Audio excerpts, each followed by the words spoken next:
Hello, folks. Well, it's that time of year again. Halloween is at our doorsteps, and so are those strange and spooky experiences sent to me by our listeners. So light those candles, draw the shades, grab a drink, and gather around that fire, 'cause tonight it's storytelling time.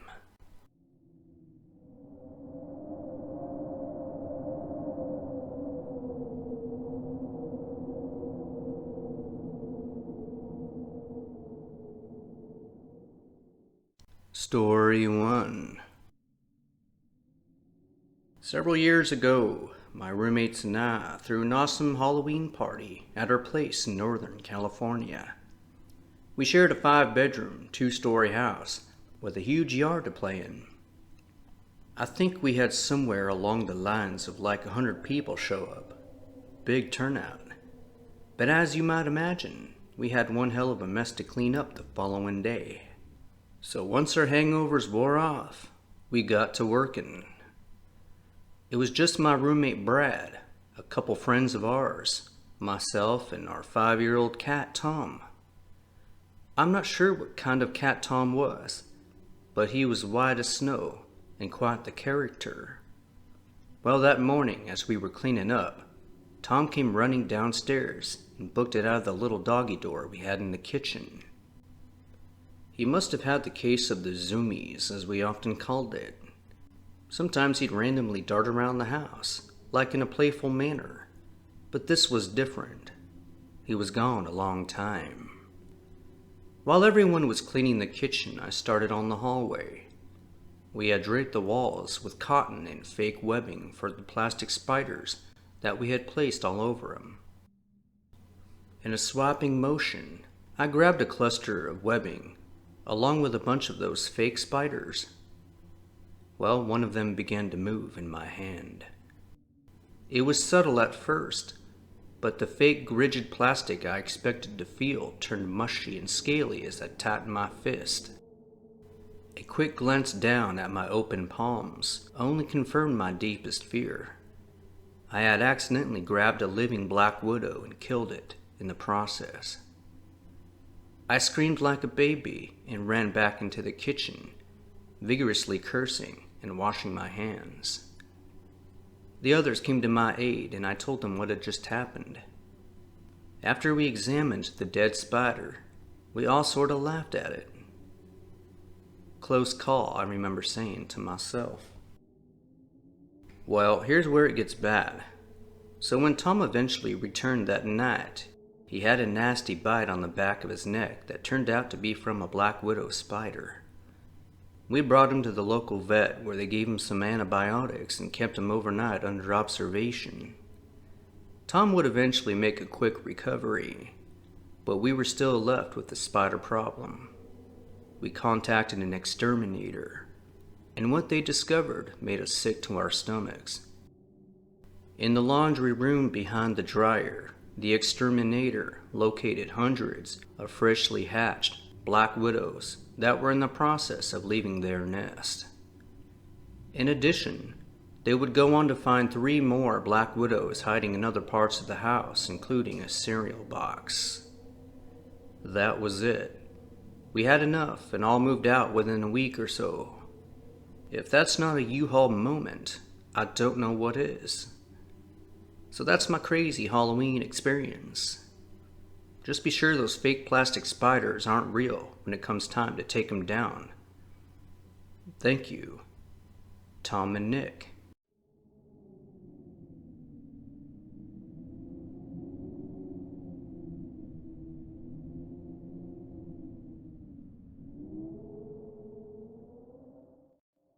Story 2.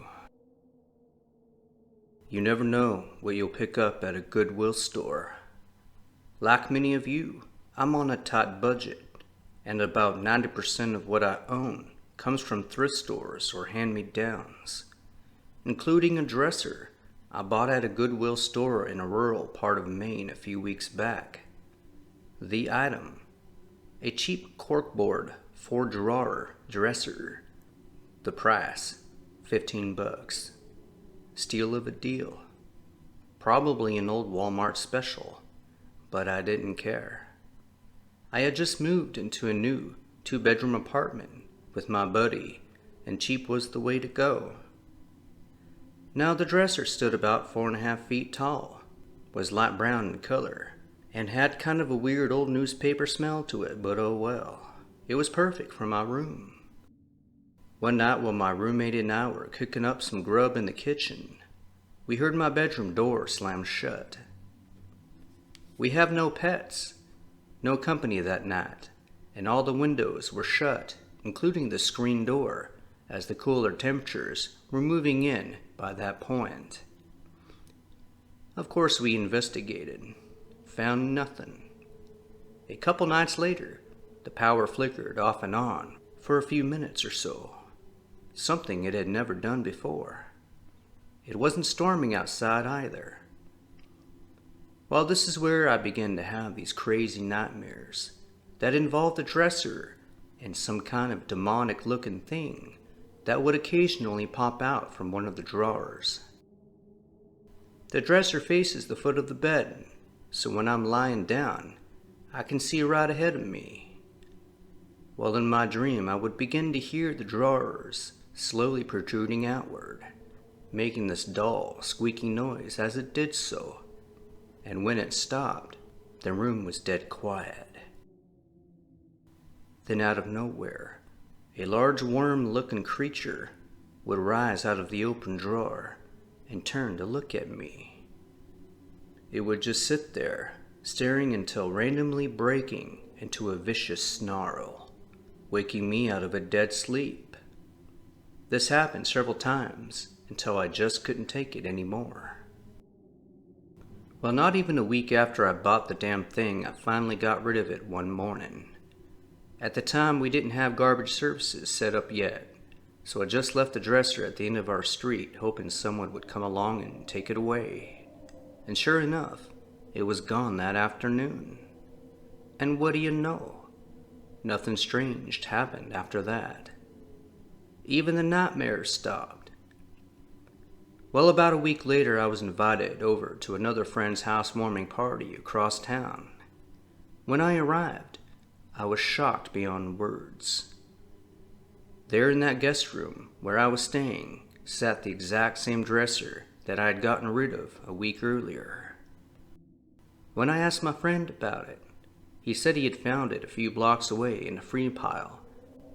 That told me that whoever picked it up at my street got rid of it as well. Now I knew this was the exact same one because it had a very distinct mark on top of it. Well, I didn't hold back, and I told him everything. The stress in my tone was enough to convince him to get rid of it, like permanently.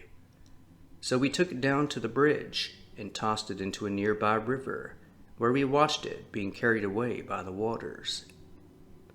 Hopefully, that's the end of the story, but damn, what a coincidence, and thought I'd share this with you and the listeners.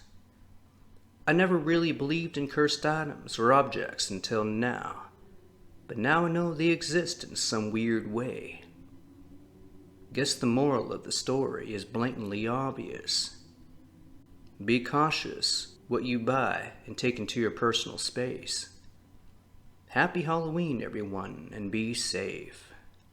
Richie.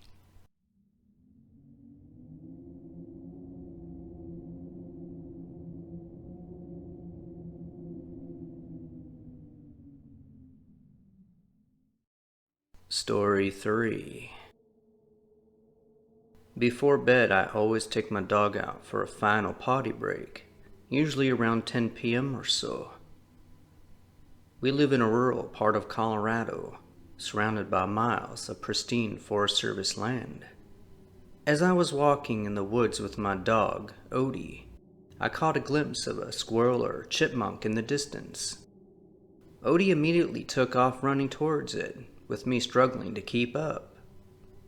Suddenly, I heard a loud rustling in the bushes, and before I knew it, Odie was lifted into the air by some unknown force. I panicked and ran towards him, but whatever had taken him was too fast and too strong for me to catch up. I was filled with fear and confusion as I lost sight of Odie at that point.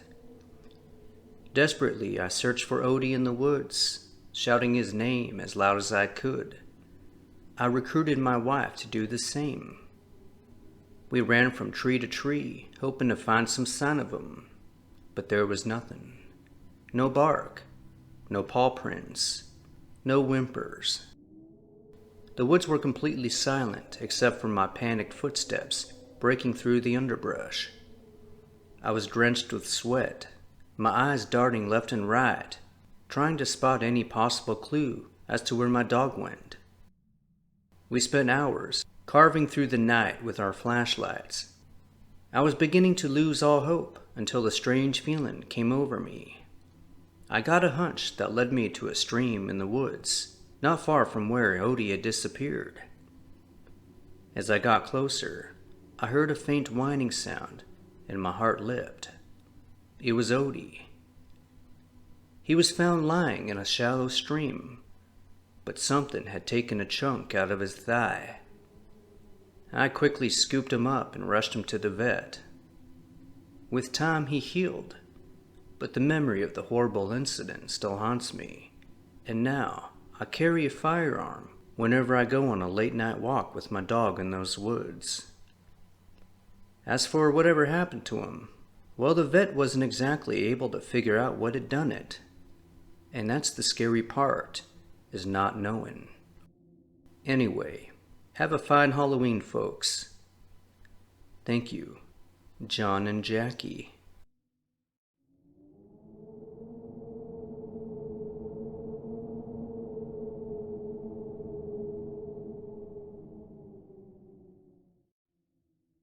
Story 4. My friend Rachel had been dabbling in the occult lately and had recently acquired an Ouija board. Well, she suggested that we'd give it a try the night before our big cross-country meet in Chico. I was skeptical, but I was also just as curious about the board. Well, we set up the board on Rachel's kitchen table with the burning candle in the middle and placed our hands gently on the planchette. We took turns asking questions, giving lots of time and opportunity for any response. Nothing. We reached out again, but this time changing our approach. Instead of asking a question, Rachel commanded the board to quote-unquote tell us about the future. Well, what do you know? The planchette actually began to move to the letter H, then E, then L. Stop right there. I know most of you probably think it's going to spell hell or something like it. But no. It spelled out my name, which is Helena. And if that weren't shocking enough, the planchette continued with the message, quote-unquote, you will win tomorrow. Rachel and I slowly turned to each other. Could it be possible that this game was actually predicting the outcome of our race? If anything, Rachel would be the winner, as she's one of the fastest runners on our team. So it made no sense that the board would choose me as being the winner. Without saying it, I think we both suspected the other of making the planchette move, and we sorta just laughed it off. Well, not long after, we finished our session and said goodbye before winding down for the night. The next morning arrived, and it was time for the race to begin.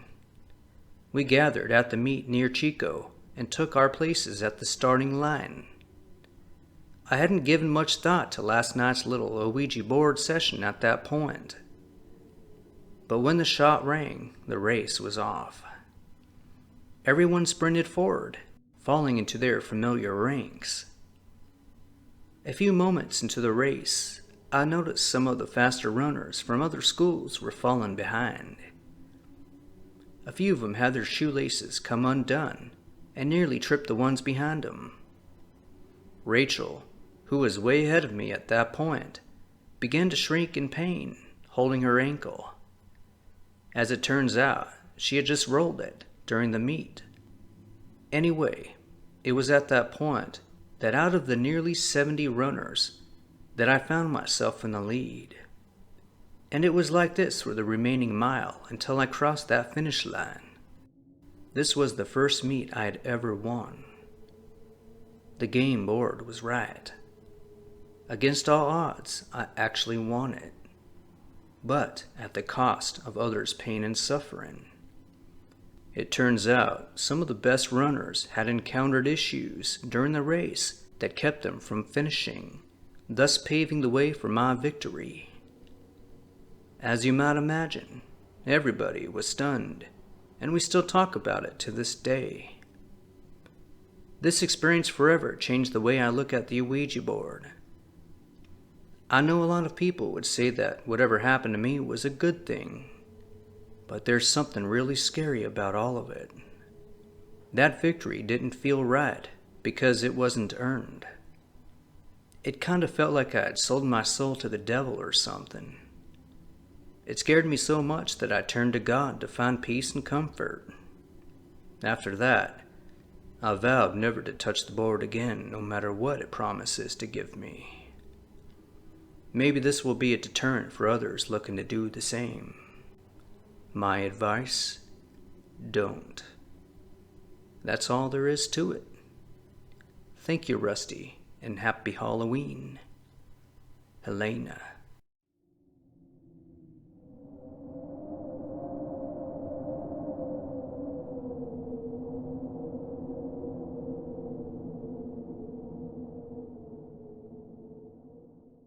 Story 5. I was hiking alone in the woods at night, guided only by the light of my flashlight. I love the peace and tranquility that came with being out in the wilderness without any distractions from the humdrum of everyday life near where I live in the Bay Area. But my peacefulness was short-lived when I noticed something strange in the sky.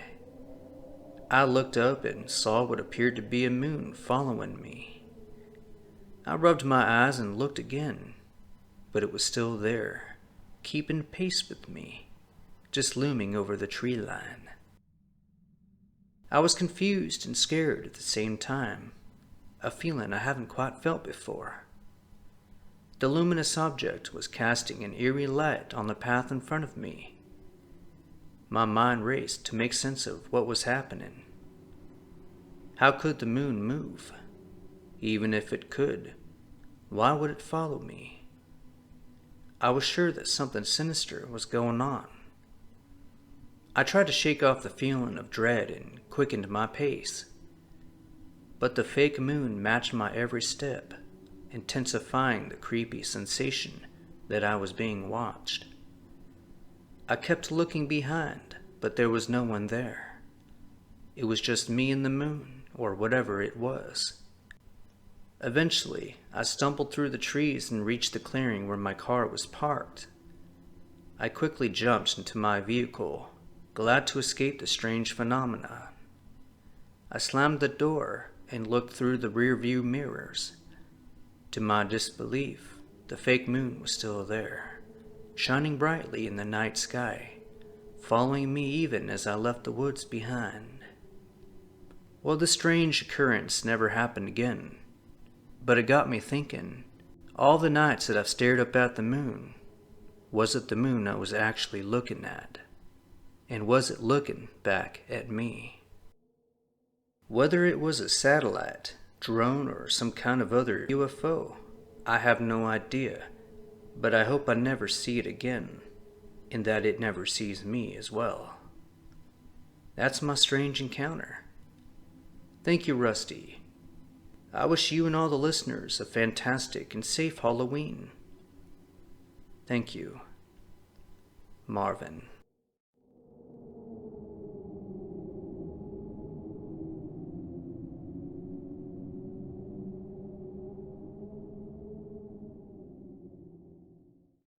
And there you have it.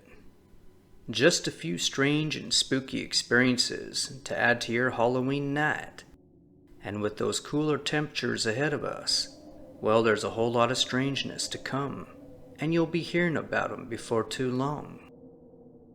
Be safe out there, and have a fine Halloween, folks.